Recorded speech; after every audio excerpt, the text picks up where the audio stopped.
所有绝境都有一个共同特征，不是没有选择，是每一个选择看起来都指向死亡。逃是死，守是死，打还是死。当所有理性分析都得出同一个结论，人会陷入一种奇特的瘫痪，不是身体动不了，是大脑拒绝再运算，因为运算的结果永远一样，继续算下去没有意义。但极少数时刻，有人会在这种瘫痪里突然做出一个不在任何选项里的动作，不是逃，不是守，不是正常意义上的打，是把命扔出去，换一个概率近乎为零的可能性。公元23年夏，昆阳城下42万人围住了不到9000人。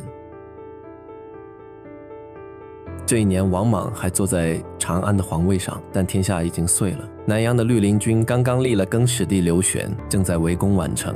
王莽慌了，他知道宛城一丢，南阳就彻底不是他的了。于是他做了一个决定，倾举国之兵，一次性解决问题。他任命大司空王毅、司徒王询为统帅。大司空掌水土工程，营造本市文职，但兴莽体制下已成军事统帅的临时委任。司徒掌民政教化，同样被推上前线。2个文臣领兵，因为王莽已经没有信得过的武将了。兵力各州郡精兵42万，令征天下虎贲奔命，勇士、术士、猛兽队。王毅把能调动的一切全调了，连虎豹西向都带上了。史书称之旌旗辎重，千里不绝。这支军队的目标很明确，先碾碎南阳外围据点，再直扑宛城，把绿林军主力一网打尽。昆阳就是他路上的第一颗钉子。昆阳是个小城，城里绿林军守兵8、9千人，主力部队全在围攻宛城，根本没想到王莽会动用这种规模的力量。当侦察骑兵带回40余万这个数字时，城里的将领们第一反应不是怎么打，是怎么跑。城内立刻分成2派，大多数将领主张弃城，逻辑很清楚：8000人守一座小城，对面42万，工程器械、云梯、冲车一应俱全，守不住，不如趁合围之前各自散去，保留有生力量，将来再聚。这个判断对不对？从军事常识看，完全正确。兵力比接近50比1，城小粮少，没有援军预期，教科书式的不可守，但刘秀反对。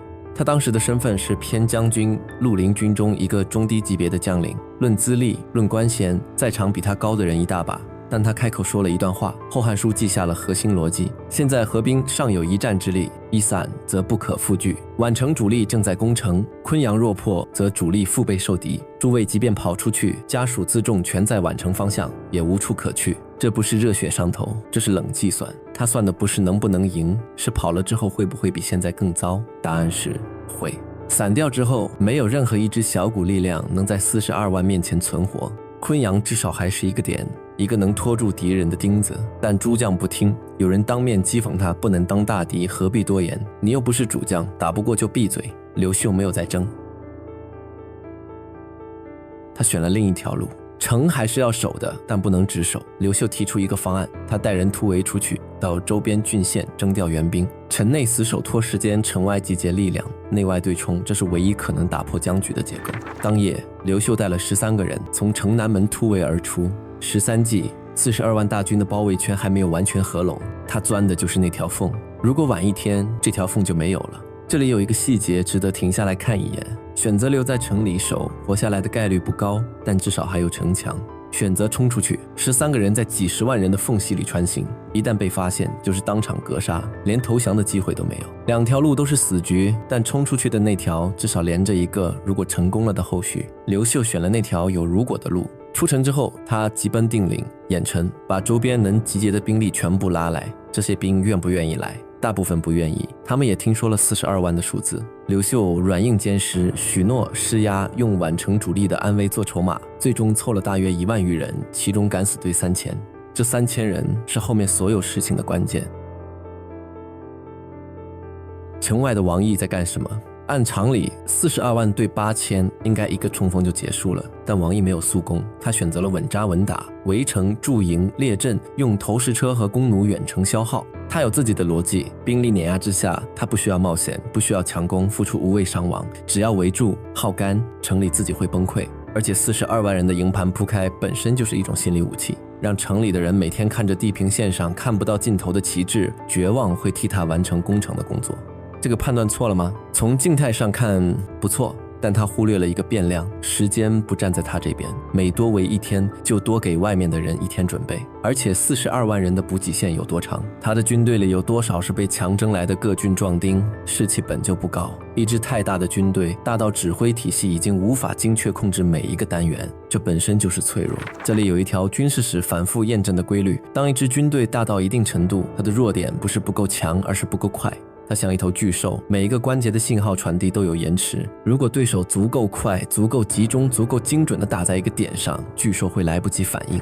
严尤看出了这一点。严尤是王毅帐下纳言将军，纳言长传达诏命奏章，此时随军参谋。他建议王毅不要磨蹭，直接绕过昆阳去打宛城。昆阳弹丸之城，主力在宛城，打蛇打7寸。王毅不听，他带了42万人出来，总要让世人看到这42万人碾碎一座城的壮观场面。100万之师所过当灭，经屠此城，喋血而尽。他要的不是胜利，他要的是表演。刘秀回来了，1万余人的援军到达昆阳外围时，城还没有破。王毅的好策略给了刘秀整整数天的窗口，如果他第一天就强攻，昆阳早已不存在，刘秀集结的援兵也就没有意义了。但1万人对42万人仍然是不可能的算术，刘秀没有打算做正常的算术，他从1万人中挑出3000敢死之士，亲自带队，不是绕后，不是偷袭粮道，不是任何教科书上的骑兵战术，他做了一件所有兵法都不建议做的事，正面突击敌军中军大营。光武乃于敢死者3000人，从城西水上冲其中间。这句话在《后汉书》里只有一行，但还原成画面，3000人对着几十万人的中心位置正面冲锋，不是包抄，不是佯攻，不是声东击西，就是对着最后的地方扎进去。这不是勇敢，这是精确。刘秀赌的是一件事，42万人太大了，大到前军不知道后军在干什么，左翼不知道右翼发生了什么。指挥中枢一旦被打乱，这42万人不会变成42万个战士，会变成42万个不知道该往哪跑的人。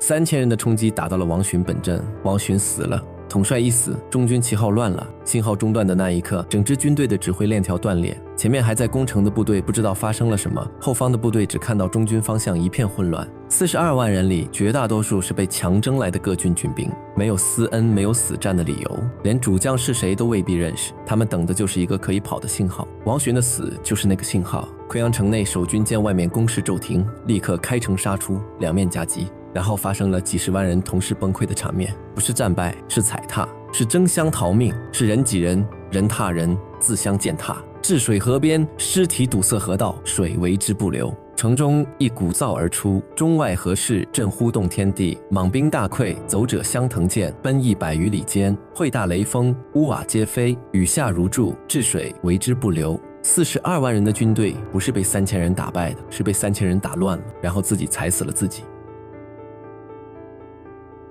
后人复盘昆阳之战，常常归结为天命、运气、神迹，连《后汉书》自己都加了一场暴风雨，把胜利的一部分归于天象。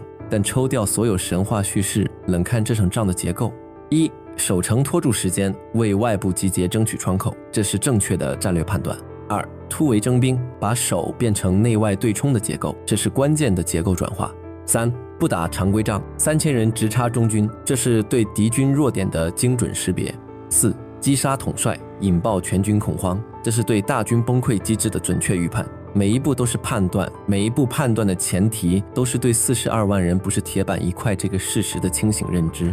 王毅看到的是数字，我有42万，你有8000，结论必胜。刘秀看到的是结构，42万人里有多少愿意死战，指挥链条能承受多大冲击，信号中断后这支军队还是不是一支军队。同一组数字，两种读法，一种读出碾压，一种读出缝隙。战后，刘秀28岁，偏将军，没有显赫家世，没有万人部曲，但从这一天起，天下所有人都记住了这个名字，不是因为他勇敢，勇敢的人战场上到处都是，是因为他在所有人都看见死局的地方，看见了一条活路，而且他赌对了。昆阳之后不到半年，王莽政权彻底瓦解。这场仗不只是一场战役的胜利，它摧毁了新朝最后的军事信心。42万人的覆灭证明了一件事，这个政权已经从内部烂透了，大到连自己的体重都撑不住。而刘秀带着昆阳之战打出来的声望，走进了接下来的一切，走进兄长被杀的噩耗，走进宛城的跪拜，走进那场漫长的忍耐。昆阳给了他名声，但名声在那个乱世里既是铠甲也是靶心。他在昆阳证明了自己能打赢不可能的仗，但接下来等着他的不是战场，是河北。那片比任何战场都复杂的土地上，没有42万人列阵等他冲锋，只有看不见的刀藏在每一个笑脸的后面。